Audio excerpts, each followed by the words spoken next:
వీలైతే బైబిల్ గ్రంథం ఉన్నటువంటి వారందరూ కూడా వాక్యాన్ని ఓపెన్ చేసి చదవడానికి ప్రయత్నం చేయండి. మరి ఆది కాలం నుంచి మనం మొదలు పెట్టుకొని జరిగినటువంటి విషయాల గురించి తర్కించుకుంటూ వద్దాము. ఆది కాండం 3వ అధ్యాయము 17వ వచనం ఒకసారి తీసి చదివినట్లయితే, ఆయన ఆదాముతో, నీవు నీ భార్య మాట విని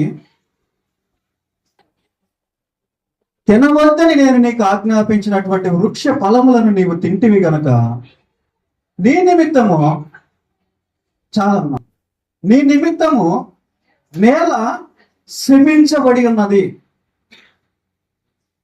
దేవుడు ఆదాముకి ఆజ్ఞాపించాడు.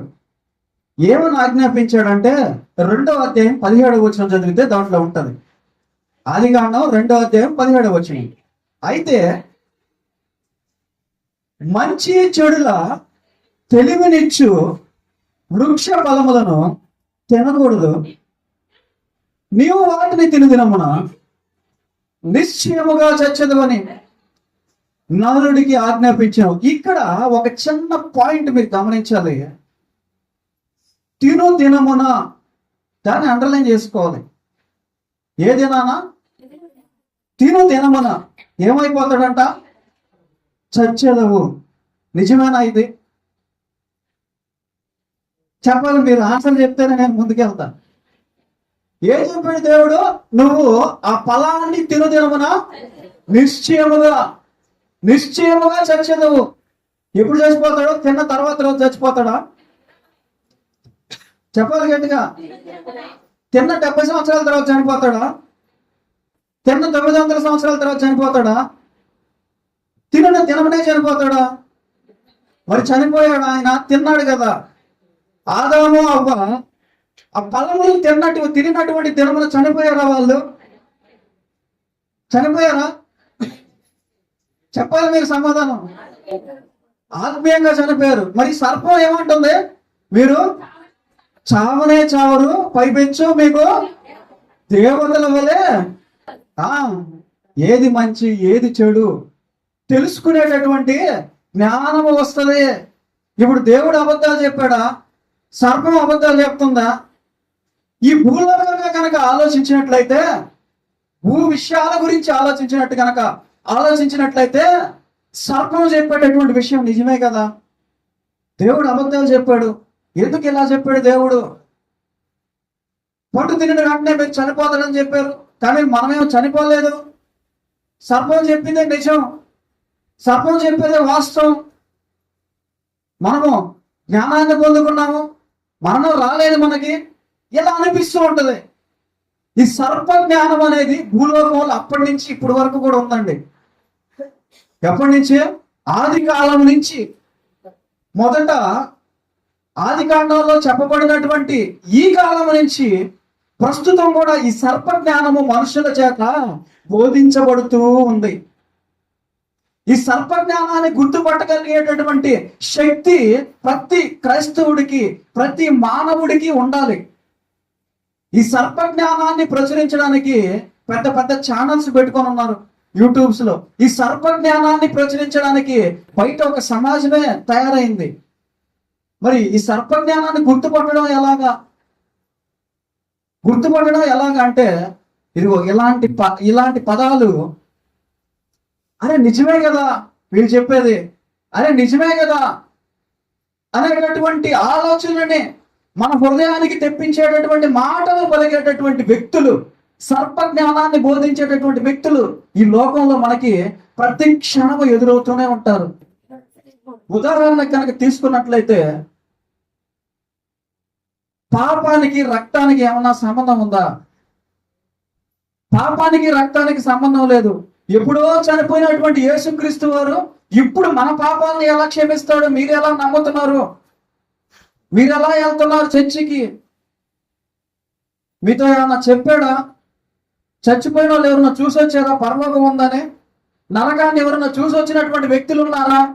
ఇది నిజం కాదు, మీరు నమ్మొద్దు అని సర్వజ్ఞానాన్ని బోధించేటటువంటి వ్యక్తులు మనకి భూలోకంలో అడుగడుగునా కనపడతారు. వాళ్ళు బోధించే ప్రతి క్షణము కూడా వారి మాటలు విన్నటువంటి వ్యక్తులకి ఎలా అనిపిస్తుంది? నిజమే కదా, అరే నిజమే కదా వీళ్ళు చెప్పారు, ఎవరు చూడలేదు కదా పరలోకాన్ని, మరి నిజమే కదా వీళ్ళు చెప్పారు, ఎవరు చూడలేదు కదా పాతాళాన్ని.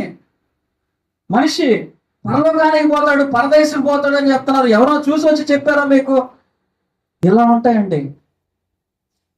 మరి దేవుడు ఏం చెప్తున్నాడంటే, మీరు పండు తినన దినమనే, ఆ దినానే, ఏ దినాన తింటారో మీరు ఆ దినానే చనిపోతారు. ఎలా చనిపోయారు వీళ్ళు? ఆత్మీయంగా చనిపోయారు. ఆత్మీయంగా ఎలా చనిపోయారు వీళ్ళు? పాపాన్ని కొని తెచ్చుకొని చనిపోయారు. పాపం అంటే ఏంటి? పాపం అంటే ఏంటి? బైబిల్ గ్రంథం చెప్పేటటువంటి డెఫినేషన్ ఏంటి పాపానికి? పాపానికి బైబిల్ గ్రంథం చెప్పేటటువంటి అర్థం ఏంటంటే, ఆజ్ఞను అతిక్రమించడమే పాపం. మనందరి హృదయాల్లో పాపం అంటే ఉండే అర్థం ఏంటంటే, మనము ఏదో దొంగతనం చేయడము, అబద్ధాలు చెప్పడము, నరహత్య చేయడము, వ్యభిచరించడం, ఇవేనే పాపాలు అని మన హృదయంలో పాతుకుపోయి ఉంటది. కానీ పాపానికి బైబిల్ గ్రంథం చెప్పే డెఫినేషన్ ఏంటంటే, అర్థం ఏంటంటే, ఆజ్ఞ అతిక్రమమే పాపం. వాళ్ళు ఎప్పుడైతే పండు తినవద్దని చెప్పినటువంటి ఆ పండుని తిన్నారో అదే ఆజ్ఞ అతిక్రమణగా నిర్ధారించబడింది. పాపము భూలోకంలోనికి ప్రవేశించింది. ఎవరి ద్వారా ప్రవేశించింది? ఆదాము అవ్వల ద్వారా. ఎవరు ప్రేరేపితమై ప్రవేశించబడింది? సర్పములో ఉన్నటువంటి దురాత్మ ద్వారా, సాతాను ద్వారా భూలోకంలోనికి ప్రవేశించింది. మరి పాపం భూలోకంలోనికి ప్రవేశించడం వల్ల వచ్చిన నష్టం ఏంటి? ఏమవుతుంది పాపం భూలోకంలోకి వస్తే? దానివల్ల వచ్చే నష్టం ఏంటి అనేటటువంటి విషయాల్ని ఈ రాత్రికాల సమయంలో మనం ధ్యానం చేయడానికి ప్రయత్నిద్దాము. మరి మొట్టమొదటిగా మనకు కనపడినటువంటి నష్టం ఏంటి బైబిల్ గ్రంథంలో అంటే, మీరు చదివారు 2వ అధ్యాయము 3వ అధ్యాయం 17వ వచనంలో ఏమంటున్నాడు ఆయన? మీ నిమిత్తము నేల శపించబడింది. ఎందుకు నేల శపించబడింది? ఆదాము చేసినటువంటి పాపానికి నేలకి మధ్య ఉన్నటువంటి సంబంధం ఏంటి చెప్పాలి. ఇప్పుడు మీరు మాట్లాడాలి. ఎందుకు నేల శపించబడింది? ఆదాము పాపం చేస్తే. ఎందుకు? ఆదాము నేల మట్టి నుంచి తయారు చేయబడినటువంటి మనిషి. మీరు కనుక సైంటిఫిక్ గా కనుక చూసినట్లయితే, సైన్స్ ప్రకారంగా కనుక చూసినట్లయితే, భూమిలో ఎన్ని రకాలైనటువంటి మూలకాలు ఉంటాయో అన్ని రకాలైనటువంటి మూలకాలు మనిషిలో ఉంటాయి. భూమిలో ఎన్ని రకాలైనటువంటి మూలకాలు దొరకతాయో, మైక్రోస్కోప్ కింద పెట్టి చూస్తే కనబడతాయో, ఇవన్నీ కూడా ఎక్కడ కనపడతాయి? మనిషి శరీరంలో ఉండేటటువంటి రక్తంలో కావచ్చు, ఎముకల్లో కావచ్చు, చర్మంలో కావచ్చు, మాంసంలో కావచ్చు, అన్నింటిలో కూడా కనపడతాయి. ఇది దేన్ని సూచిస్తున్నాయా అంటే, మనిషి మట్టి నుంచి తయారు చేయబడినటువంటి వ్యక్తి. మరి మనిషే కాదు తయారు చేయబడింది, జంతువులన్నీ కూడా. 2వ అధ్యాయం 19వ వచనంలో ఉంటది. అయితే దేవుడు యెహోవా ప్రతి భూజంతువును, ప్రతి ఆకాశ పక్షిని నేల నుండి ఎక్కడి నుంచి నిర్మించాడంట? చాలమ్మా, నేల నుండి నిర్మించి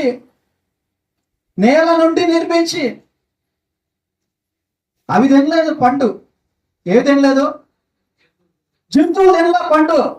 వాటికి దేవదూతల జ్ఞానం లేదు జంతువులకి.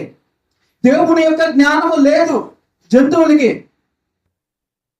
ఆదికాండం 3వ అధ్యాయం 22వ వచనం కనుక చూసినట్లయితే దేవుడు అంటున్నాడు, యెహోవా ఇదిగో మంచి చెడులను ఎరుగునట్లు ఆదాము మనలో ఒకడి వంటి వాడాయను.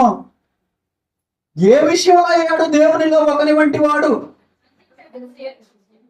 జ్ఞానము విషయంలో, మంచి చెడులను తెలుసుకునేటటువంటి విషయంలో,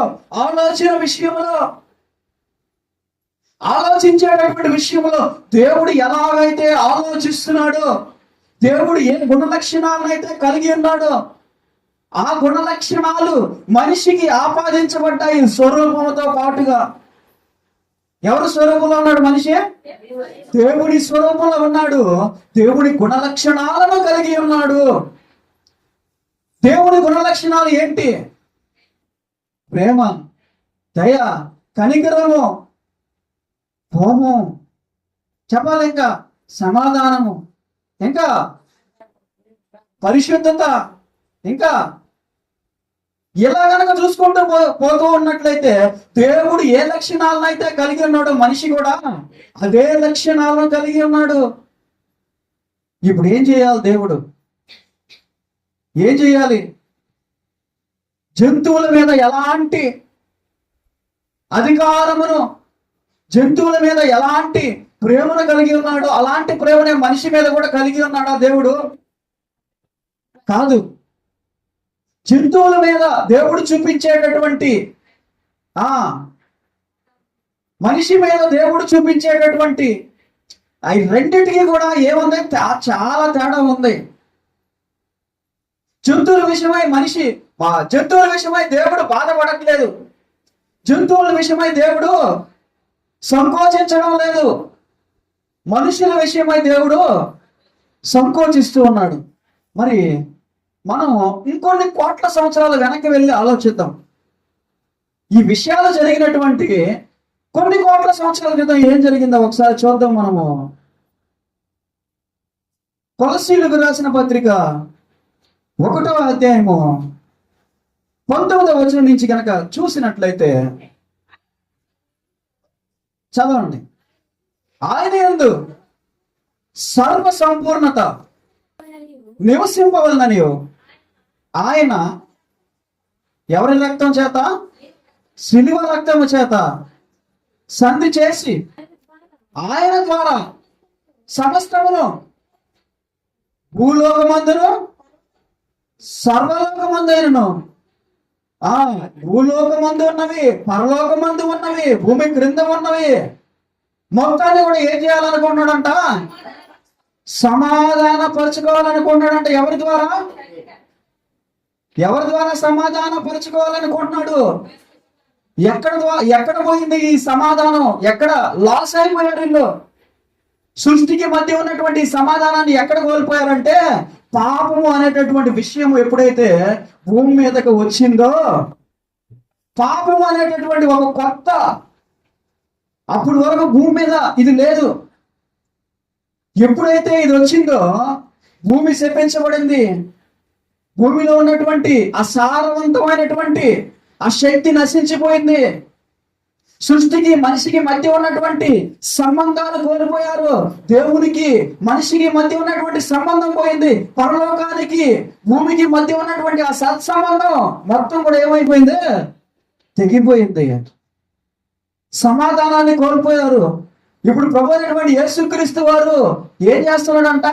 ఈ కోల్పోయినటువంటి ఈ సమాధానాన్ని సమాధానపరచవలనని ఆయన రక్తాన్ని బలిగా అర్పించడానికి భూమి మీదకి రావడము తండ్రి అయినటువంటి దేవునికి ఇష్టమైన.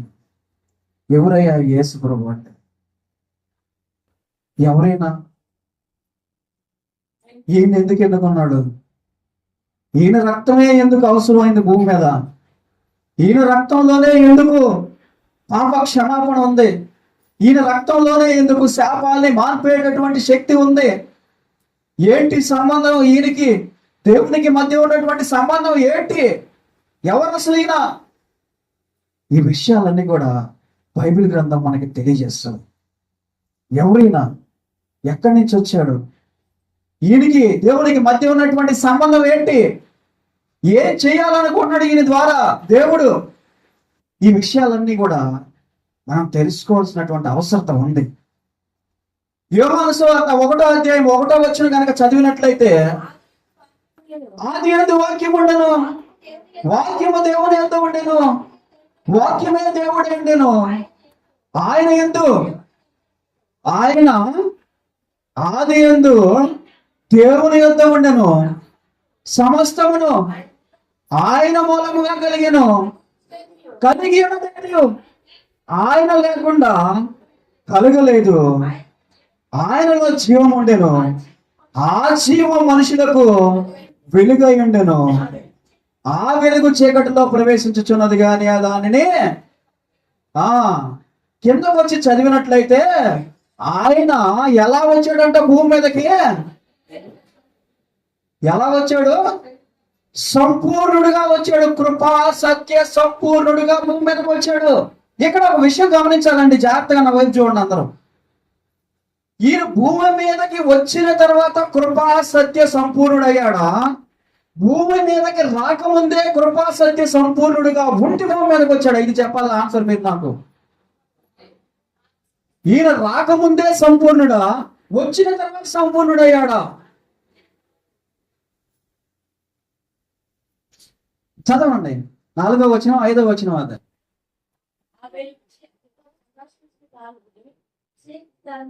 తర్వాత వచనం చదవండి. ఆయన కృపా సత్య సంపూర్ణుడిగా శరీరధారి కృపా సత్య సంపూర్ణుడిగా మన మధ్య నివసించెను. ఆ పాయింట్ లోనే 2 విషయాలు దాచిపెట్టబడి ఉన్నాయమ్మా, జాగ్రత్తగా గమనించాలి. ఆయన సంపూర్ణుడు. ఇక్కడికి వచ్చి సంపూర్ణుడు అవ్వడం కాదు, ఆయన మనుషులకి రుజువు చేశాడు. నేను సంపూర్ణుడిని, నా పరిశుద్ధతను నేను నిలబెట్టుకోగలను. భూమి మీద అయినను, పరలోకంలోనైనను, భూమి క్రిందనైనను, ఎక్కడ వదిలిపెట్టినా గాని, ఎక్కడికి వెళ్ళినా గాని ఆయన సంపూర్ణతను తొలగించేటటువంటి శక్తి లేదు. హల్లెలూయా. ఆయన పరిశుద్ధతను దొంగలించగలిగేటటువంటి శక్తి ఎక్కడ కూడా ఈ లోకంలో గాని, పై లోకంలో గాని, క్రింది లోకంలో గాని లేదు. ఆయన మొదటి నుంచి సంపూర్ణుడిగా ఉన్నాడు. ఆయన దేవుని యొద్ద ఉన్నటువంటి వాక్యము. మరి ఎప్పుడు నిర్ణయించబడ్డాడు? ఎప్పుడు నిర్ణయించబడ్డాడు ఈయన భూమి మీదకి రావాలని? ఎప్పుడు తండ్రి యొక్క నిర్ణయం మొదలైంది. ఈయన ద్వారా సమస్తాన్ని ఏర్పాటు చేసుకోవాలనేటటువంటి నిర్ణయము పరలోకంలో ఎప్పుడు కలిగింది? ఎఫెసీయులకు రాసినటువంటి పత్రిక 1వ అధ్యాయము 9వ వచనం కనుక చూసినట్లయితే, కాలము సంపూర్ణమైనప్పుడు జరగవలసినటువంటి ఏర్పాటును బట్టి ఆయన తన దయా సంకల్పము చొప్పున తన చరిత్రను గురించినటువంటి మర్మమును మనకు తెలియజేసి మనకు సంపూర్ణమైనటువంటి జ్ఞాన విమోచనము కలుగుటకు ఆ కృపను మన ఎడల విస్తరింపజేసును. ఇది ఆయన దయా సంకల్పము. మెయిన్ హల్లెలూయా. ఏది ఆయన దయా సంకల్పం అంటే, ప్రభు అయినటువంటి యేసుక్రీస్తు వారికి ఒక స్వాస్థ్యమును ఇవ్వాలని, ప్రభు అయినటువంటి యేసుక్రీస్తు వారికి ఒక సంఘాన్ని ఇవ్వాలని, ప్రభు అయినటువంటి యేసుక్రీస్తు వారికి మన భాషలో చెప్పాలంటే ఒక మంచి బహుమతి ఇవ్వాలని. ఆమేన్ హల్లెలూయా. ఎప్పుడు నిర్ణయించబడింది? ఈయనకు ఒక అలవాటు ఉందండి, దేవునికి ఒక అలవాటు ఉంది. ఆ అలవాటు ఏంటంటే, ఆయన ఎవరినైనా కానీ ఇష్టపడితే, ఆయనకి గనక ఎవరైనా కానీ నచ్చితే, ఆయనకి గనక ఇష్టంగా గనక జీవిస్తే ఆయన ఒక గిఫ్ట్ ఇవ్వాలనుకుంటాడు. హల్లెలూయా. ఆ గిఫ్ట్ ఎలా ఉంటది అంటే, అది మనుష్యులు వర్ణించలేనటువంటిదిగా ఉంటది. అయితే ఈయన నా ప్రియకుమారుడు, ఈయన యందు నేను ఆనందించుచున్నాను అని ప్రభువైనటువంటి యేసుక్రీస్తు వారి గురించి పలికినటువంటి మాట ఎవరు? ఆయన యందు ఆనందించాడు. ఆయన యందు సంతోషించాడు. ఆయన యొక్క జీవితాన్ని బట్టి, ఆయన యొక్క వెలుగును బట్టి, ఆయన ఇచ్చేటటువంటి ఆ యొక్క బ్రతుకును బట్టి దేవుడు సంతోషించాడు.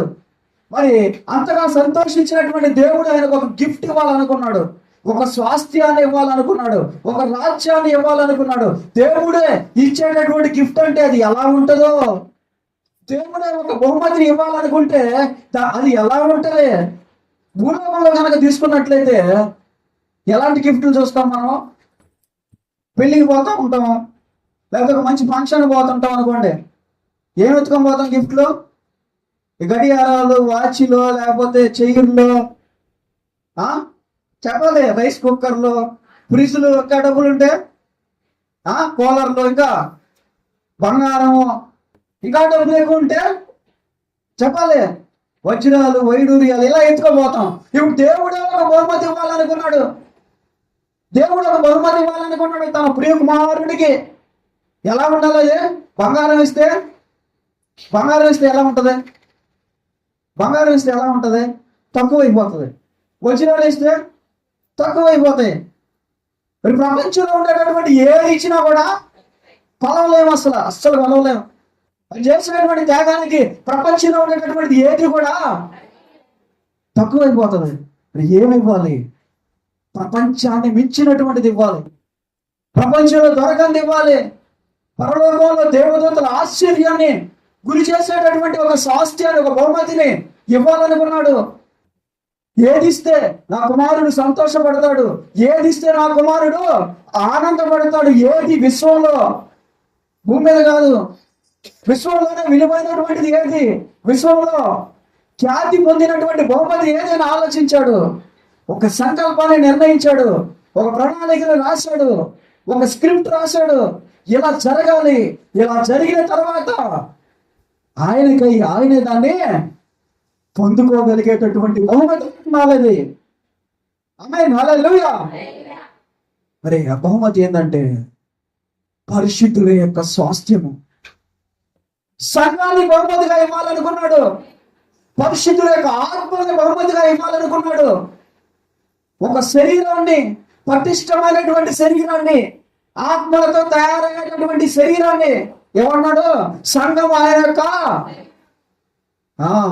సంఘానికి ఆయన ఎవరు? శిరస్సు అయినాడు.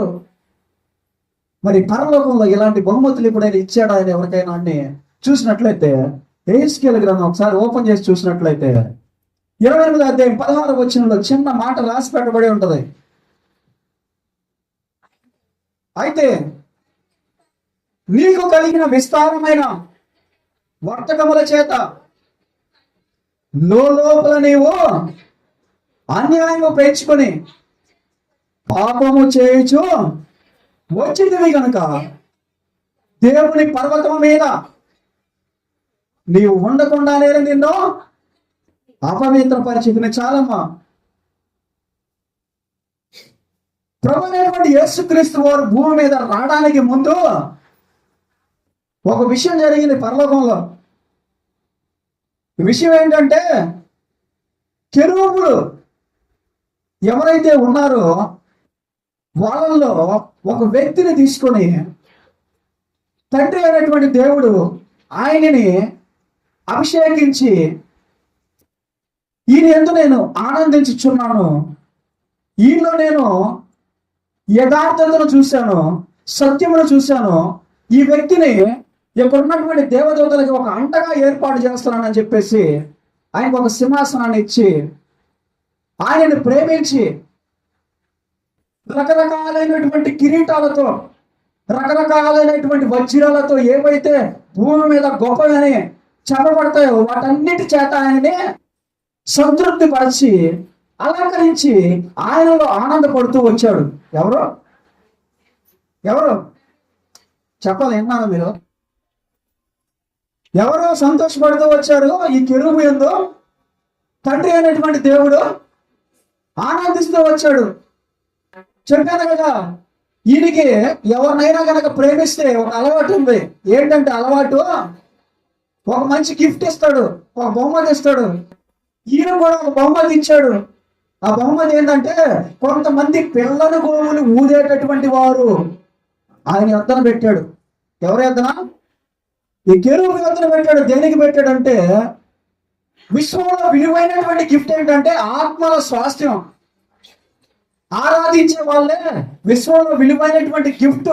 అంతకు మించినటువంటి గిఫ్ట్ ఏది లేదు. బంగారం కానీ, వెండి కానీ, వజ్రాలు కానీ, కిరీటాలు కానీ ఏది తీసుకెళ్ళి ఆ పక్కన పెట్టినా తక్కువైపోతుంది.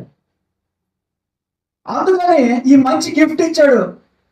ఎవరికి? కెరూబుకి. ఒక కెరూబుకి. ఈ కెరూబుకి అధికారాన్ని ఇచ్చాడు. ఆ కెరూబు పరలోకంలో కాళ్ళు ఎగరేసుకుని తిరిగేవాడు. ఆ కెరూబు అక్కడ ఉండేటటువంటి దేవదూతలకు ఎలాంటి ఇబ్బందులు వచ్చినా, ప్రాబ్లమ్స్ వచ్చినా,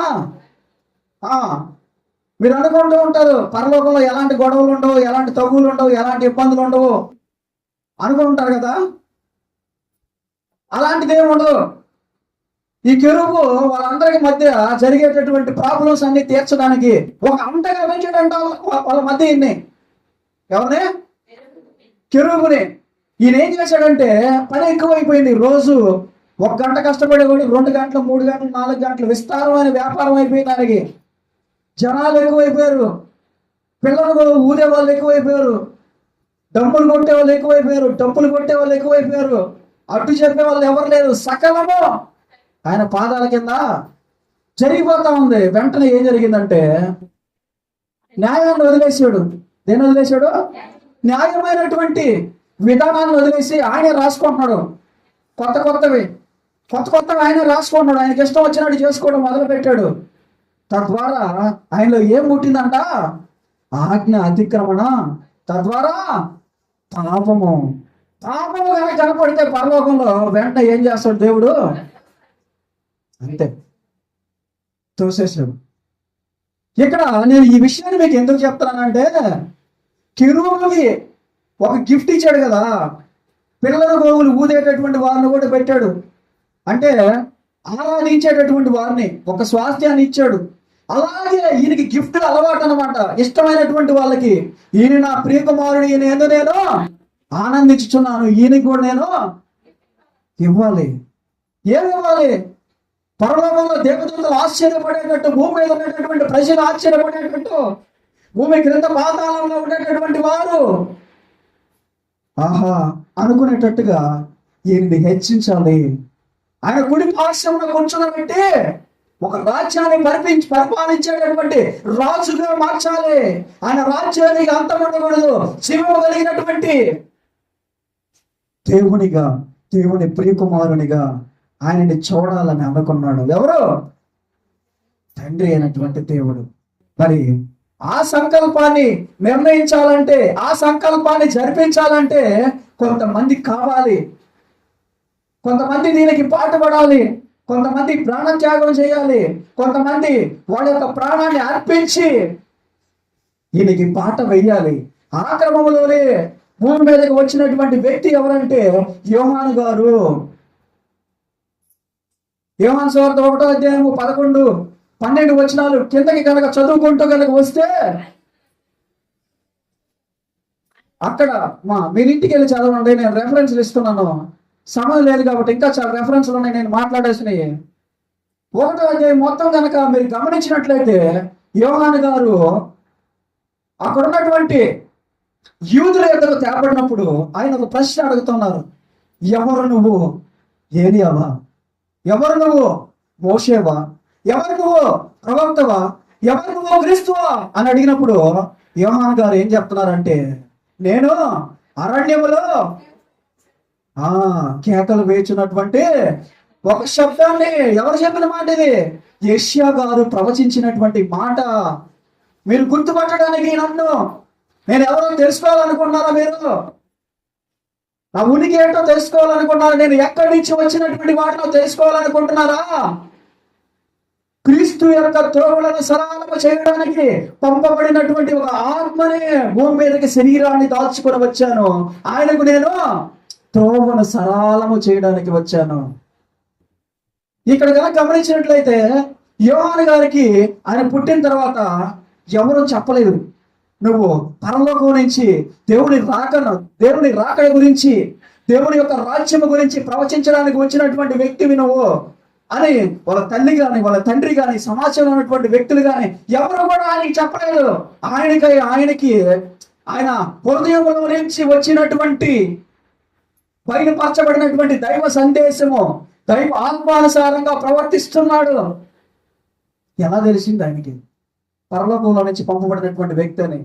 ఎలా తెలిసింది ఆయనకి ప్రభువైనటువంటి యేసుక్రీస్తు వారి కొరకు పంపబడినటువంటి వ్యక్తి అని? కేవలము పరిశుద్ధాత్మ ద్వారానే, దేవుని యొక్క ఆత్మ ద్వారానే, దేవుని యొక్క బలము ద్వారానే, శక్తి ద్వారానే గ్రహించుకొని దేవుని యొక్క త్రోవను సరళం చేయడానికి మొట్టమొదటిగా బాప్టిజం అనేటటువంటి ఒక కార్యక్రమాన్ని భూమి మీద మొదలు పెట్టినటువంటి వ్యక్తి యోహాను గారు. మరి ఇలా ప్రభు అయినటువంటి యేసుక్రీస్తు వారి కోసం ఒక ప్రణాళికను రచించాడు. ప్రభు అయినటువంటి యేసుక్రీస్తు వారి కోసం కొంతమంది జనాన్ని ఏర్పాటు చేశాడు. ఆయన రాకడలో ఎవరు నిలబడాలి, ఆయన రాజ్యంలోనికి ఎవరు ప్రవేశించాలి, ఆయన రాజ్యాన్ని ఎవరు గ్రహించగలరు, ఆయన రాజ్యాన్ని ఎవరు నమ్మగలరు అనేటటువంటి విషయాలని కూడా దీనిలో దాచిపెట్టబడినటువంటి విషయాలు.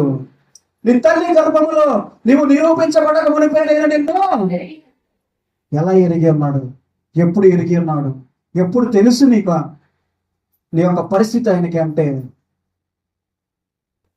భూమి ఆకాశములు సృజించబడక మునుపు ఒక ప్రణాళిక, ఒక ఏర్పాటు, అనాది కాలములోనే దేవుని యొక్క సంకల్పము, దయా సంకల్పములో నీవు నేను ఈ సమయంలో నువ్వు రావాలి, నీ ద్వారా ఇది జరిగించబడాలి, నీ ద్వారా ఇన్ని ఆత్మలు రక్షించబడాలి, నీ ద్వారా ఇన్ని కుటుంబాలు కట్టబడాలి, నీ ద్వారా ఈ ప్రాంతం అంతా వెలిగించబడాలి అనేటటువంటి రచన కోట్ల సంవత్సరాల క్రితం జరిగింది. నువ్వు గ్రహించలేకపోతున్నావేమో దేవుని రాజ్యాన్ని గురించి, నువ్వు మర్చిపోయావేమో ఆయన ప్రణాళిక గురించి. ఈ రాత్రికాల సమయంలో మరొకసారి దేవుడు నువ్వు ఆయనతో చేసినటువంటి భాషను గుర్తు చేస్తూ ఉన్నాడు. నా ప్రియ సహోదరి సహోదరుడా, లోకంలోకి వచ్చి ఈ లోకంలో ఉన్నటువంటి ఆశలలో, ఈ లోకంలో ఉండేటటువంటి వ్యర్థమైనటువంటి వాటిలో బ్రతుకుతున్నావేమో, ఏదైతే నువ్వు పరలోకంలో భాష చేసుకొని వచ్చావో ఆ విషయాన్ని నువ్వు గుర్తు చేసుకొని రాత్రికాల సమయంలో దేవుడు మీ హృదయాలతో మాట్లాడుతూ ఉన్నాడు. నా ప్రియ సహోదరి సహోదరుడా, దేవుని ప్రణాళికలో నువ్వు ఉన్నావా? దేవుడి యొక్క ఏర్పాటులో నువ్వు ఉన్నావంటే ఈ మధ్యాహ్నకాల సమయంలో దేవుడు నీతో మాట్లాడి ఈ రాత్రికాల సమయంలో నేను ఒప్పించడానికి ఆయన ఆత్మ నీకు తోడుగా ఉన్నాడు. హల్లెలూయా. రోమీయులకు రాసిన పత్రిక 19వ అధ్యాయము 20వ వచనం, 9వ అధ్యాయం 20వ వచనం చదువు. రోమీయులకు రాసిన పత్రిక చదవండి. 9వ అధ్యాయం 20వ వచనం చదువుతున్నారా? చదవండి. అవును కానీ ఓ మనుష్యుడా, దేవునికి ఎదురు చెప్పుటకు నీవెవడు? నీవు ఎందుకు ఇలాగ చేసిందివని చెప్పగా ఘనతకును చేయుటకు కొమ్మని వానికి అరికాలము లేదా? చాలండి. కొంతమంది జ్ఞానులు అనుకొని ప్రశ్నిస్తూ ఉంటారు దేవుణ్ణి. ఎందుకు ఏర్పాటు చేసావు మమ్మల్ని? ఎందుకు సృష్టించావు మమ్మల్ని? ఎందుకు ఈ పాపిష్య లోకంలో వదిలిపెట్టావు మమ్మల్ని? ఎందుకు ఇలా అంధకారమైనటువంటి జీవితంలో వదిలేసావు మమ్మల్ని అని ప్రశ్నించడానికి ప్రయత్నిస్తూ ఉంటారు. సృష్టికర్తను ప్రశ్నించడానికి ప్రయత్నిస్తూ ఉన్నామంటే నీ బ్రతుకు ఎంత, నీ పరిస్థితి ఎంత, నువ్వు ఉన్నటువంటి జీవితం ఎంత, నీకు ఉన్నటువంటి శక్తి ఎంత, సమస్తమును ఏర్పాటు చేసినటువంటి దేవుడిని ప్రశ్నించేటటువంటి జ్ఞానము లేకుండా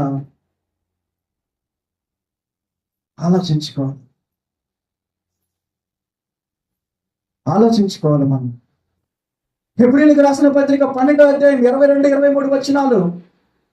హెబ్రీయులకు రాసిన పత్రిక 12వ అధ్యాయం 22-23 వచనాలు. సీయోను కొండకు, జీవము గల దేవుని పట్టణమునకు అనగా పరలోకము యెరూషలేమునకు వేల కొలది దేవదూతల ఎద్దుకును పరలోకమందు రాయబడి ఉన్న శ్రేష్ఠుల సంఘమునకు దేవుని యొద్దకు సంపూర్ణ స్థితి పొందిన నీతిమంతుల ఆత్మల ఎందుకు కొంత నిబంధనను మధ్యవర్తి అయిన యేసునందుకును శ్రేష్టముగా రక్తమునకును మీరు వచ్చి ఉన్నారు. మీరు అనుకుంటూ ఉన్నారు ఈ భూలోకం మాత్రమే శాశ్వతము, ఈ భూలోకం మాత్రమే సంతోషము, ఈ లోకంలో మాత్రమే సమాధానం దొరుకుతుందని, ఈ లోకంలో మాత్రమే ఎంజాయ్మెంట్ చేసి చచ్చిపోవాలని, ఈ లోకంలో మాత్రమే అన్ని ఉన్నాయని అనుకుంటూ ఉన్నారేమో. దేవుడు చెబుతూ ఉన్నాడు దీనిని మించినటువంటి ప్రదేశం ఒకటి ఉంది, దీనిని తొక్కి వేసేటటువంటి ప్రదేశం ఒకటి ఉంది, శాశ్వతమైనటువంటి జీవం కలిగినటువంటి ప్రాంతం ఒకటి ఉంది, వెలుగులతో నింపబడేటటువంటి ప్రదేశం ఒకటి ఉంది, ఆకలి దప్పులు లేనటువంటి రాజ్యం ఒకటి ఉంది, నిరంతరము కూడా సంతోషముగా దేవుని యొక్క ఆరాధనలో మునిగిపోయేటటువంటి ప్రాంతం ఒకటి ఉంది. దానిని మర్చిపోయి బ్రతుకుతున్నామేమో. నా ప్రియ సహోదరి సహోదరుడు, ఈ రాత్రికాల సమయంలో జ్ఞాపకం చేసుకో. భూలోకంలో కనుక చూసుకున్నట్లయితే మనిషి భయపడేటటువంటి విషయం ఏంటో తెలుసా? చెప్పాలి, మరణం. దేవుడు అంటున్నాడు నీలో ఉత్పన్నమయ్యేటటువంటి ఈ భయం నిజమే, కరెక్టే. నీలో ఏదైతే ఆటోమేటిక్ గా భయాన్ని తీసుకొస్తూ ఉందో, మరణం అనేటటువంటి భయాన్ని నీ వెన్నులో గుడుగు పుట్టిస్తూ ఉందో, అది నిజమే. నువ్వు దానికి భయపడాలి, దానికోసం నువ్వు ఆలోచించాలి, దానికోసం నువ్వు ఒక ప్రణాళికను కలిగి ఉండాలి. అయితే నీ జీవితము భూలోక మరణంతో ముగిసిపోయేటటువంటిది కాదు, కానీ కోట్ల సంవత్సరాలు లెక్క పెట్టలేనటువంటి సంవత్సర కాలములు నీ జీవితంలో ఉన్నాయి. శాశ్వతమైనటువంటి ఆయుష్కాలం అనేది ఇవ్వబడింది. శాశ్వతమైనటువంటి జీవము కలిగినటువంటి దేవుని యొక్క ఆత్మ నీలో నివసిస్తూ ఉన్నాడు. హల్లెలూయా. దానికోసం సిద్ధపడాలి, దానికోసము శ్రమ పడాలి, దానికోసం ఆరాటపడాలి, దానికోసం ప్రణాళికను కలిగి ఉండాలి, దానికోసం నిలబెట్టుకునేటటువంటి తత్వాన్ని కలిగి ఉండాలి, దానికోసం విజయాన్ని పొంది రాజ్యాన్ని చేరాలనేటటువంటి మనస్సును కలిగి ఉండాలి. పరలోకంలో అయితే నిలబడలేకపోయారు దేవదూతలు. కొంతమంది పాపాన్ని కొని తెచ్చుకొని నెట్టివేయబడ్డారు, పాపాన్ని కొని తెచ్చుకొని తోసివేయబడ్డారు. దేవుని యొక్క జ్ఞానాన్ని పొందుకోలేనటువంటి స్థితిలో ఉండిపోయారు. దేవునికి కోపాన్ని తెప్పించారు, దేవునికి విరుద్ధంగా మారిపోయారు. మరి మనుషులన్నా ఆయనని సంతోష పెట్టేటటువంటి వారుగా ఉంటారేమో, మనుషులైనా ఆయనలో ఆనందించేటటువంటి వారిగా జీవిస్తారేమో అని ఒక ప్రపంచాన్ని సృష్టించాడు ప్రభు అయినటువంటి యేసుక్రీస్తు వారి ద్వారా. మరి వాక్యం చెప్తోంది సమస్తము కూడా ఆయన ద్వారాను ఆయన మూలముగాను కలిగి ఉన్నదంటే, మీరు చదివారు, కలిగి ఉన్నదంతయో ఆయన లేకుండా కలగలేదు. ఆయన మూలముగాను ఆయన ద్వారాను ఆయన కొరకు ఈ మూడు పదాలు గుర్తుపెట్టుకోవాలి. ఆయన మూలముగాను ఆయన ద్వారాను ఆయన కొరకు. ఎందుకు ఆయన కొరకు అంటే ఆల్రెడీ నేను చెప్పేశాను. దేవుడు ఒక సంఘాన్ని, ప్రభు అనేటువంటి యేసుక్రీస్తు వారికి నాణ్యమైనటువంటి విత్తనాలను ఇవ్వాలనుకున్నాడు, ఫలించేటటువంటి విత్తనాలను ఇవ్వాలనుకున్నాడు. తూర్పారా పెట్టినప్పుడు గాలికి కొట్టుకొని పోయేటటువంటి తరకలను ఇవ్వాలనుకోలేదు. ఆయనకి నాణ్యమైనటువంటి గిఫ్ట్ ఇవ్వాలనుకున్నాడు. ఒరిజినల్ గా చూసినప్పుడు అతి భయంకరమైనటువంటి వెలుగును ప్రజ్వలించేటటువంటి గిఫ్ట్ ఇవ్వాలనుకున్నాడు. కాబట్టి నాణ్యమైనటువంటి విత్తనాలను తయారు చేయడానికి ఈ ప్రపంచాన్ని సృష్టించాడు, ఈ లోకాన్ని సృష్టించాడు. దీనిలో నాణ్యమైనటువంటి విత్తనాలను, గోధుమలను బయటికి తీస్తూ ఉన్నాడు. మరి నిజంగా ప్రభు అయినటువంటి యేసుక్రీస్తేనా ఈ లోకాన్ని సృష్టించింది? నిజంగా ఆయన చేతుల ద్వారానే మనము సృష్టించబడ్డామా? నిజంగా ఈ భూలోకము ఆయన చేతుల ద్వారా తయారు చేయబడిందా? నిజంగా ఆయన యొక్క వేలి ముద్రలు ఈ భూలోకం మీద, పర్వతాల మీద ఉన్నాయా అని గనక ఆలోచించినట్లయితే సామెతల గ్రంథంలో ఉంటది, నేను ఈ లోకాన్ని సృష్టిస్తూ ఉన్నప్పుడు ఆయన యొద్ద ఉన్నాను. ఈ లోకంలో ఉండేటటువంటి పర్వతాలను, ఈ లోకంలో ఉండేటటువంటి లోయలను, ఈ లోకంలో ఉండేటటువంటి కొండలను, సముద్రాలను, ఇది ఎంతవరకే ప్రవహించాలి, ఇది ఎంతవరకే ఉండాలి, దీని ఎత్తు ఎంతవరకే ఉండాలి, దీని కట్టడం ఎంతవరకే ఉండాలి, దీని ఆకారం ఎలా ఉండాలి అని పరలోకంలోను భూమి మీదను సమస్తమును తయారు చేస్తూ ఉన్నప్పుడు నేను ఆయన యొద్ద ఉన్నాను. నా కంటితో నేను చూశాను ఈ లోక సృష్టిని. దీనిలో నేను ఒక ప్రధాన శిల్పిగా. ఆమేన్, హల్లెలూయా. ఎవరంటైనా ఎవరైనా ప్రధాన శిల్పి. ఒకానొక సందర్భంలో అంటున్నాడు, మీరు ఏ కాలములోనూ, ఏ యుగములోనూ, ఏ టైంలోనూ దేవుని యొక్క స్వరమును వినలేదు, ఆయన స్వరూపాన్ని. మరి ఆదామును సృష్టించింది ఎవరు? మరి ఆదామును సృష్టించింది ఎవరు? మరి పర్వతాలను సృష్టించింది ఎవరు? మరి ఆకాశములను నిలబెట్టింది ఎవరు? మరి భూమి మీద ఉన్నటువంటి సమస్త ప్రాణులకు ఆహారం ఇచ్చుచున్నవాడు ఎవరు? నేనే.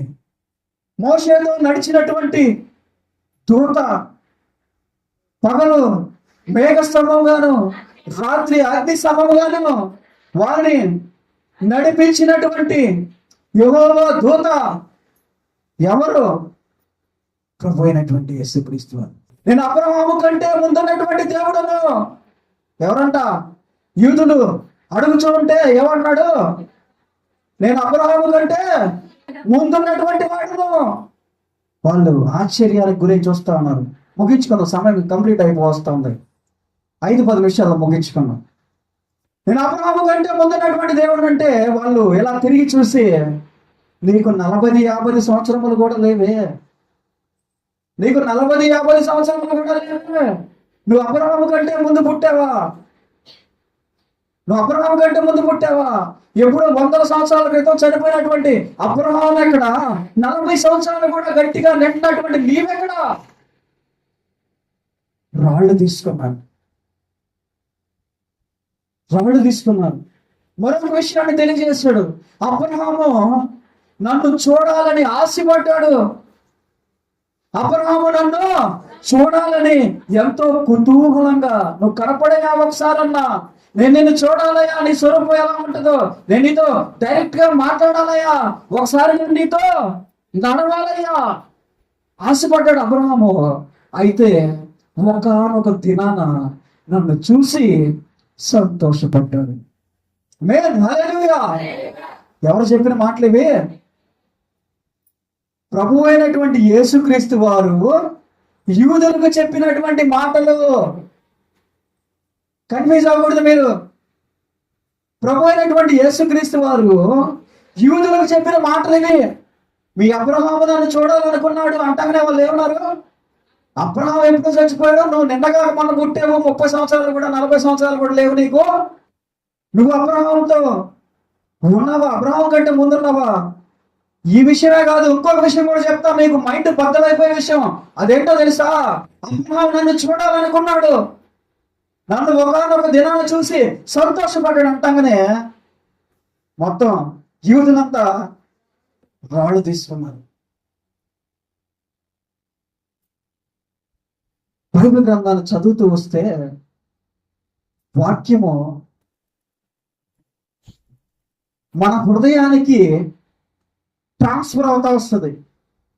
కరెంట్ ఎట్టయితే ఎక్కడో పుట్టి, ఎక్కడో తయారు చేయబడి పల్లెటూరు దాకా ప్రవహిస్తుందో, అలాగే ఎక్కడో దేవుడి చేతిలో ఉన్నటువంటి జ్ఞానము ప్రభు అయినటువంటి యేసుక్రీస్తు వారి ద్వారా భూమి మీద పాపులమైనటువంటి మన హృదయానికి మనము గ్రహించుకోవడానికి ట్రాన్స్ఫర్ అయింది, తీసుకురాబడింది. అయితే దేవదూత అంటున్నాడు, మనుషులకి పరలోకానికి మధ్య ఉన్నటువంటి ఈ సంబంధాన్ని మళ్ళీ పునరుద్ధీకరించడానికి ప్రభు అయినటువంటి యేసుక్రీస్తు వారు గెలిచాడు, విజయాన్ని పొందాడు. ఇప్పుడు సమస్త అధికారము, సమస్త బలము మన గొర్రె పిల్లది. ఎక్కడ? పరలోకములోనూ భూమి మీదను. ఆమేన్, హల్లెలూయా. మరి ఈ రాత్రి కాల సమయంలో దేవుడు ఆయన ప్రణాళికలు మనలందరినీ ఏర్పాటు చేసుకున్నాడు. ఆయన ద్వారా మనలందరినీ కూడా రక్షించుకొని పరలోకానికి తీసుకువెళ్ళాలనే ఒక ప్రణాళికలు ఏర్పాటు చేశాడు. ఆ ప్రణాళికలు మనమందరం కూడా ఆయన రాజ్యములో, ఆయన ఏర్పాటు చేసినటువంటి రాజ్యములో, యోహాను గారు ఏ రాజ్యం అయితే భూమి మీదకు వస్తుంది, ఏ రాజ్యం అయితే అతి త్వరలో పరలోక రాజ్యము రాబోతుందని ప్రకటించాడు, ఆ రాజ్యము భూమి మీదకి వచ్చిందని చెప్పేసి, ఆ రాజ్యము అక్కడ ఉందని ఇక్కడ ఉందని చెప్పలేము, మీ మధ్య ఉంది అని అపోస్తలులు ప్రకటించారు. ఆ రాజ్యంలో మనం అందరం కూడా పేరు నమోదు చేసుకుని బాప్టిజం ద్వారా చేరి ఉన్నాము. ఈ పరలోక రాజ్యము ఎత్తబడేటటువంటి సమయం ఒకటి వస్తుంది. ఈ రాజ్యము ఎత్తబడి ఆయన యొక్క శాశ్వతమైనటువంటి ప్రాంతానికి తరలించబడుతుంది. ఆ ప్రాంతాన్ని మనం అందరం కూడా కలిగి ఉండాలని, ఆ ప్రాంతం కోసం మనం అందరం కూడా చివరి వరకు నిలబడి విజయాన్ని సంపాదించుకోవాలని దానియేలుతో దేవదూత చెప్తూ ఉన్నాడు. నువ్వు చివరి వరకు ఇలాగే గనక నిలబడి ఉంటే దేవుని యొద్దకు చేర్చబడతావు. ఎంతో జ్ఞానము కలిగినటువంటి దానియేలు, ఎంతో భయభక్తులు కలిగినటువంటి దానియేలు, ఎన్నో కష్టాలు భరించినటువంటి దానియేలు, ప్రమాదాల్లో నుంచి తప్పించబడినటువంటి దానియేలు, విశ్వాసాన్ని చూపించినటువంటి దానియేలే జాగ్రత్తగా ఉండాలి అని హెచ్చరించబడుతున్నాడంటే మన జీవితాలు ఎంత, మన బ్రతుకులు ఎంత. కాబట్టి సమయం అయిపోయింది. మరొకసారి నేను జ్ఞాపకం చేస్తాను. మనం మాట్లాడుకున్నటువంటి దేవుని ద్వారా మనకు అందించబడినటువంటి విషయాలు ఏంటంటే, మన నిమిత్తము, మన పాపము నిమిత్తము భూమి శపించబడి ఉంది. పరలోకానికి భూమికి మధ్య ఉన్నటువంటి సంబంధాలు తెగిపోయాయి. ప్రభు అయినటువంటి యేసుక్రీస్తు వారు వీటిని మళ్ళీ పునరుద్ధీకరించడానికి భూమి మీదకి పంపబడ్డాడు. ఆయన రక్తము చనిపోయినటువంటి పాత నిబంధన కాలంలో ఉన్నటువంటి వారికి, ప్రస్తుతానికి జీవిస్తున్నటువంటి వారికి, రాబోచున్నటువంటి వారికి అందరికీ కూడా శాప విమోచన కలుగ చేస్తుంది. ఇది నమ్మి దేవుని యందు విశ్వాసం వచ్చి దేవుని యొక్క రాకడ కోసం ఎదురు చూడాలని మీ అందరికీ కూడా మరొకసారి జ్ఞాపకం చేస్తూ వాక్య సందేశాన్ని ముగిస్తున్నాను. దేవుడు వాక్యాన్ని దీవించి ఆశీర్వదించను గాక. ఆమేన్, హల్లెలూయా. సమయం ఇచ్చినటువంటి పాస్టర్ గారికి మరొకసారి హృదయపూర్వక వందనాలు తెలియజేస్తున్నాను.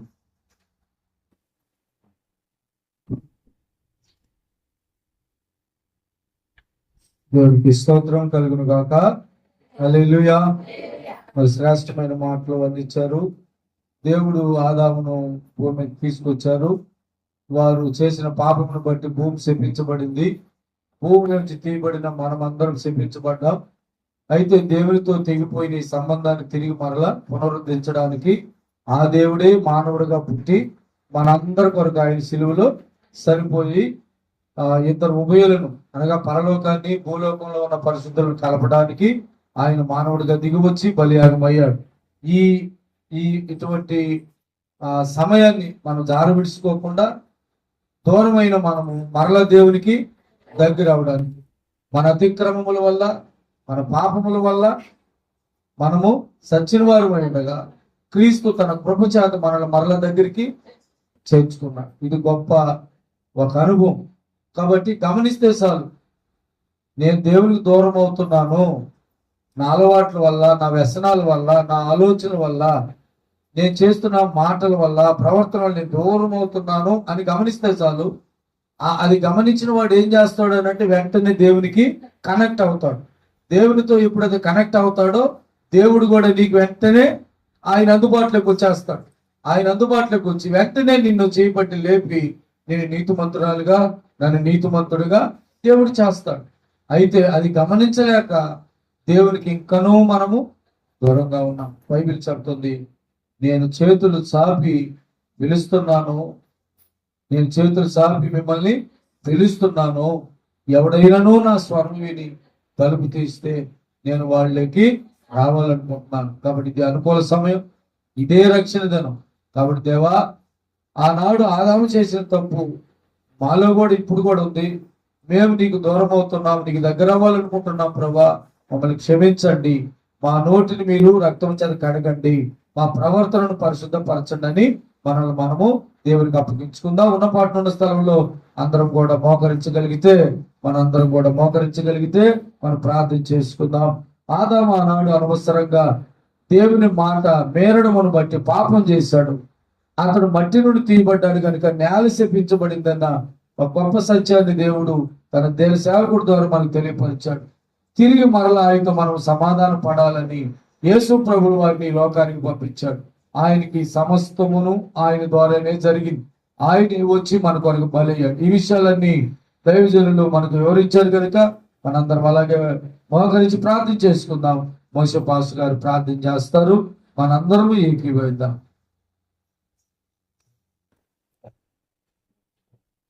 స్తోత్రం తండ్రి, స్తోత్రము నాయన. మహాపరిశుద్ధులను ప్రేమ నమ్మకం కలిగిన మా ప్రియ పరలోకపు తండ్రి, మీ ఘనమైన పాదాలకు వందనాలు, స్తుతులు, స్తోత్రాలు నాయన. సంఘ క్షేమాభివృద్ధి కూటములో 2వ దినాన తండ్రి నాయన ఈ దాసులు నిలబెట్టి సంఘముతో మాతో మాట్లాడేందుకు నీకు స్తోత్రాలు, కృతజ్ఞతలు ప్రభువా. అయ్యా, ఆనాడు అవాదము చేసిన పాపము నిమిత్తము శపించబడినది మానవునికి దేవునికి సంబంధము తెగిపోయిన సంబంధాన్ని మరలా ప్రభు అయిన యేసుక్రీస్తు వారిని ఈ లోకానికి పంపి మరలా సంబంధాన్ని కట్టడానికి ప్రభునైనా ఆయన సెలువులో రక్తమును కాచి మా కొరకు ప్రాణం పెట్టి మరణాన్ని జయించి తిరిగి లేశాడు నాయన. మరలా మేము పరలోకము చేరాలంటే నాయన ఇదిగో తిరిగి తండ్రి పెండ్ల కుమారుడుగా రాబోతున్నాడు. ఆయన మేము ఎదుర్కోవాలంటే మేము ఈ లోకములో మరలా సిద్ధపడి నాయన మరలా నీతో సంబంధం కలుగుతానికి నాయన నీ దాసుని ద్వారా శ్రేష్టమైన మాటలు బయలుపరిచారు. చెప్పబడిన మాటలు వ్యర్థంగా పోకుండా అయ్యా మేమందరము నా తండ్రి నీ రాకడలో ఎత్తబడే భాగ్యాన్ని అనుగ్రహించండి. మేము సిద్ధపాటు కలిగి భాగ్యాన్ని దయచేయండి. మాలో ఉన్న ప్రతి పాప శాపములు ఒప్పుకొని విడిచిపెట్టుకొని నీ రాకడ కొరకు సంఘాన్ని మమ్మల్ని సిద్ధపరచమని వాక్యాన్ని అందించిన దాసుని దీవించి ఆస్వాదించమని యేసు నామములో ప్రార్థిస్తున్నాను తండ్రి, ఆమేన్. అందరము కూర్చుందాం. దేవుని యొక్క వాక్యాన్ని మనకు అందించి మనల్ని బలపరిచిన దేవుని సేవకులు హరికృష్ణ గారు వందనాలు సార్. అలాగనే పెద్దలు దాసమాన్ గారు మన సంఘాన్ని ప్రేమించి అప్పుడప్పుడు వచ్చి మనం బలపరుస్తుంటారు, వారికి కూడా వందనాలు చెప్తున్నాను. అలాగనే మోసే పాస్టర్ గురించి మీకు అందరికి తెలిసిన విషయమే, ఆయనకు కూడా వందనాలు చెప్తున్నాను. కాబట్టి ఈ సమయంలో మనం లేచి నిలబడి ప్రార్థన ఆశీర్వాదం తీసుకుని ముగించుకుందాం. ఈ 2వ దినం సకాలంలో ప్రారంభించాం కాబట్టి సమయం 8:10 కూడా 9:10 కూడా కాలేదు, ఇంకా ముందుగానే ముగించుకున్నాం. అలాగా మీరు కొంచెం ముందుగా రాగలిగితే ముందుగా ముగించుకోవడానికి అవకాశాలు ఉంటాయి. కాబట్టి రేపటి దినం ఉదయగిరి మండలంలో సేవ చేస్తున్న పాస్టర్ ఇస్సాక్ గారు రేపు రాత్రి మనకు వాక్యం అందిస్తారు. వారు రేపు ఉదయకాలం ఆరాధన చూసుకొని బయలుదేరాలి కాబట్టి వారి ప్రయాణాల కొరకు కూడా మీరు ప్రార్థన చేయండి. సకాలంలో మన మందికి సేవకు వచ్చేటట్లు అందరము ప్రార్థన ఆశీర్వాదం తీసుకుని ముగించుకుందాం. ప్రేమ స్వరూపి సర్వశక్తి మంతుడానికి వందనాలు చెల్లిస్తా ఉన్నాం. మా కుటుంబాలు దీవించబడాలని, సంఘంలో చేర్చబడిన కుటుంబాలన్నీ ఆధ్యాత్మికంగా ఆర్థికంగా అన్ని విషయాల్లో బలపరచాలని, దీవించబడాలని ఆశించి 3 దినాలు కూడికలు పెట్టుకున్నాం. 2 దినాలు ఆశీర్వాదకరంగా జరిగించారు. రేపు దినం ఆదివారం నాయన రేపు సాయంకాలం ఘనంగా జరిగించండి, ఆశీర్వాదకరంగా జరిగించండి ప్రభా. ఇదిగో నాయన నీ సేవకులు నాయన హరికృష్ణ గారు నాయన ఇదిగో అనేక ప్రాంతాల్లో నాయన వాడబడుతున్నారు. ఒక ప్రక్కన డాక్టర్ ఉద్యోగం చేస్తూ చదువుకుంటూ కుటుంబాన్ని చూసుకుంటూ మీ పరిచర్యలో నమ్మకంగా కొనసాగుతున్నారు. నాయన నీ సేవకుడిని ఈ విధంగా నాయన పలు ప్రాంతాల్లో బలంగా వాడుకోండి. నీ సేవకుని పట్ల మీ ప్రణాళిక, మీ ఉద్దేశం ఏమయ్యిందో ఆ ఉద్దేశాన్ని నెరవేర్చండి. ఎందుకంటే తల్లి గర్భంలోనే మీరు ఆయనని నిర్ణయించుకున్నారు, ఏర్పరచుకున్నారు.